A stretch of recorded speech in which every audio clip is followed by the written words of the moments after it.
Pioneer Square feels possible in a lot of ways. I definitely feel like Pioneer Square can be the biggest area in Seattle. I love Pioneer Square. I get a little emotional about it. Seattle got hit by COVID hard as far as socialization. It gets a little rough, but It's scrappy and you have to really want to run uphill with us. I'll always have a special place in my heart for this neighborhood. I know it has potential to come back. I feel like it's coming back right now. Pioneer Square is a destination. It is like our second home. There's not many places where you can, eat, club, and then walk the water.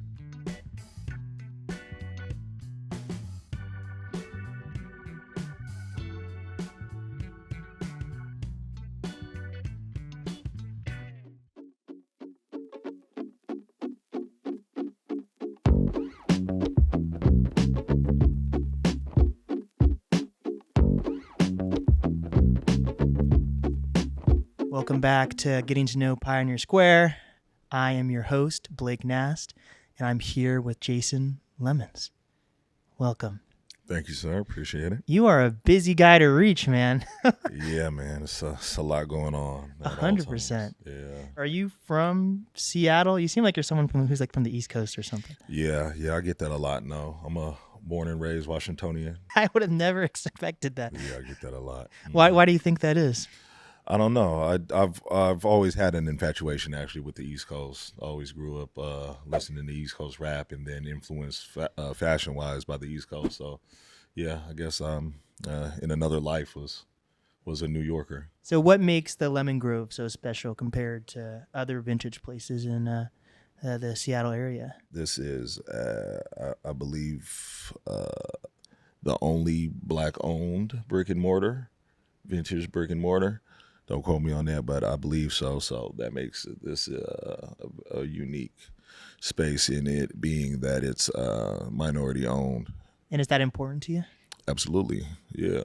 I grew up in the South End and was raised on 482A South Kenyon and spent a lot of time bouncing around, Beach, Garfield, going to Medgar Evers Pool. So I'm really from this. And it means a lot for me to be representing the area that was a predominantly Black neighborhood. The Central District used to be a predominantly Black neighborhood, and so to have to be a representation of what it used to look like is powerful to me. How did you get into this vintage, type of world? To be honest with you, I just kind of fell into it. Okay. So it was a lot of serendipitous moments that have just kind of one event happening after another. So it was just, I've always been a shopper. I've always enjoyed the shopping and never knew this was a viable option as like a career. And then kind of running into the right people and the right situations, and 10 years later, here I am. Do you source most of this stuff yourself, or do you have other vendors that come in, or how does that work? No, every piece is mine. Wow. Every single piece is hunted down and purchased by me, for sure. That is wild. How much stuff do you think you have? There's probably like millions of things in here. Yeah, I have no idea. And there's even more. I still have a storage. I think it's a 2,000 square foot storage left. So have you been able to catalog everything? No, not yet. That's what AI is built for now, right? Yeah, for sure. You need some like flying robot that comes in and just scans everything. Absolutely. Yeah, if you know of one, let me know. Oh my gosh. Definitely use that. And is this your first shop you've had? I had a shop earlier in my career in Kent. Okay. Yeah. Mm-hmm. And was it also called this is called the Lemon Grove? Me and my team keep getting it mixed up with Lucky Lemons. Is that something that you had before, or what is that? So Lucky Lemons is essentially the business. The Lemon Grove was supposed to be a collective, and things happen in the 11th hour that kind of forced me to be solo. So, okay. Yeah, I'm actually looking to get back to the Lucky Lemons and then move this to a new project, the Lemon Grove, to a new project. Nice. So how did this lemon come up? Is it just because it's your last name, or do you have it's a play on the last name. Okay. Yeah, but then there's also like the whole idea of lemons being like with cars. Okay. Like a older car being a lemon. So I'm in the vintage business. So there's vintage electronics and little that could be perceived as lemons or used stuff being lemons. So it's just kind of a play on words. But yeah, it's definitely based on my last name. Nice. And do you work on lemon cars at all, or do you? No, not at all. This Fair is enough. the extent of that. This is a huge extent though. Like, how did you gain so much stuff? And like, did you have a shipping unit beforehand or something, or like a storage unit, or? Yeah, at one time I think I maxed out at 10 storage units. Oh my gosh. Yeah, and so obviously I needed a place to put those pieces, and so I got lucky and got with Crossbeam Investments, who are my landlords, and they are an amazing group of people. Nice. And they took a chance on me, a business that hadn't really proven itself as a brick and mortar. Mhm. Just I've done Fremont Sunday markets for almost 9 years. Wow. So that's where a bulk of my business experience is based from. But I got a chance with the landlords here, Crossbeam, and everything has been smooth sailing since. Heck yeah. So yeah, let's start with the Fremont markets. How did you get into that, and can you explain to people who might not know what that is? I just kind of was looking for places to get rid of everything that I was buying, and so found Fremont, which happens to be, I think, one of the oldest markets, but not a farmer's market, but a flea market, I guess. Okay. So one of the oldest flea markets in the country, and I think it's the oldest in Washington, over 25 years. Wow. It's been around. And so, just started there, and it's been a staple for me ever since. Dang. Mm-hmm. So what do you decide that you're going to bring to that market each time? Is it stuff that you can find in the shop, or is it a little bit different, more curated, or? Yeah, it's a little different. So many people go to Fremont, so such a wide range of people and personalities. So you kind of take what you see most there, right? And so I think people are looking for more of a flea market vibe as far as like pricing wise. Mm-hmm. So I bring things that are a little bit more reasonably priced for the on the go and for tourists and stuff like that. Fair enough. And it's crazy because you literally just came from there to come here for this shoot, right? Correct. Yeah. Busy guy. It's crazy. Yeah. So how did you end up in Pioneer Square? And like, did you know much about Pioneer Square before coming here? I know about, like you said, like the investment place or whatever that helped you move into the space. But like, besides that, what was the mindset about Pioneer Square? Well, I had a studio across the street in one of another building, and I was there for I think 3 years. Oh man! And so I was looking for not a brick and mortar, but a storefront, obviously, because it was tough trying to do business out of a 4-floor studio. Mm-hmm. And so I just been walking the neighborhood and saw this space in particular with the sign in it, and just gave it a call, and we're here. So did you have this entire space when you first moved in, or is it like from some of the other people we've interviewed, like a few years into their space, they maybe tore down a wall or something to increase the size of their space? But like when you moved in, did you get all this space right away? No. So I started off with the front space, and then after a year or so, I came across this space needing to use some space to move some things around. And as soon as I saw it, I loved it. Yeah. And so went back to Crossbeam, talked them into renting me the space, and and now it's kind of like a speakeasy. That's the idea is to create like an event space where people can get away from like the club scene and do like game nights and R&B bingos and late night vibes, so people can just chill and have a different dynamic than just sitting around and drinking or Because if there's any dead time in in a conversation, or if there's a group of people and you kind of want to just take a step away, you can go and shop, or you can go. They got a book section over here in the corner, Yeah. so it gives a very versatile. It's a very versatile space, and I think it's unique in that aspect for a late night venue. So you throw events in the front space and back here, from my understanding. Break down how you got into throwing events and what that's like.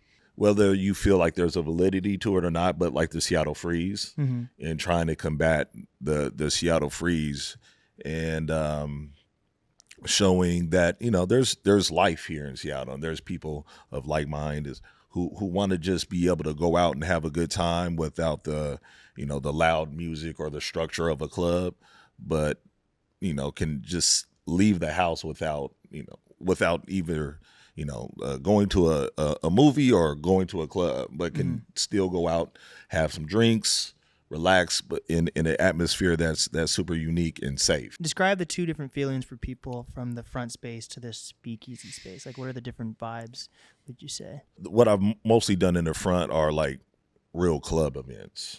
So we've thrown a couple of my birthday parties, Nice. my anniversaries, and so I linked up with a team of promoters, Layback Allure. They've done a lot of events in the area. Nice. And but this backspace is, like I said, would be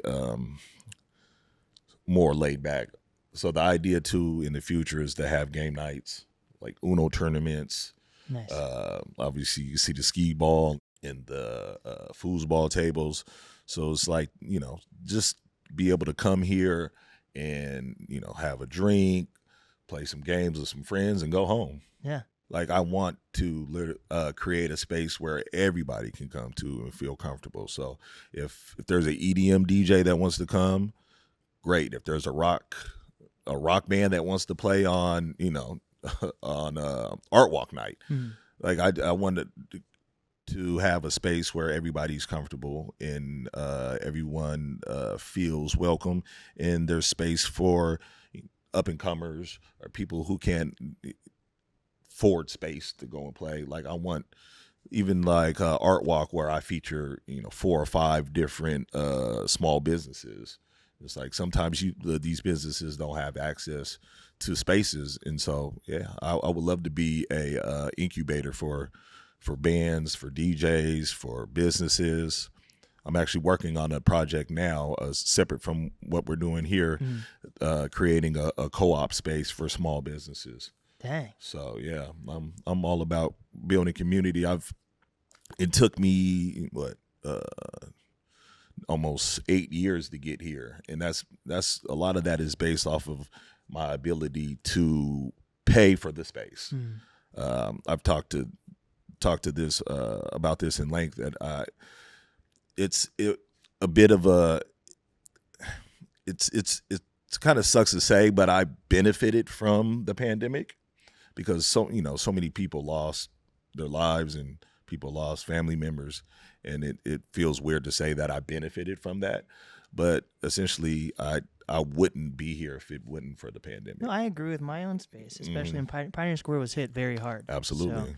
So, that's why it's important for like different new business owners like me and yourself to like connect. That's the whole point of this series, because COVID was almost 3-4 years ago, and Pioneer Square is still affected by it. For sure. So, no, I definitely understand that.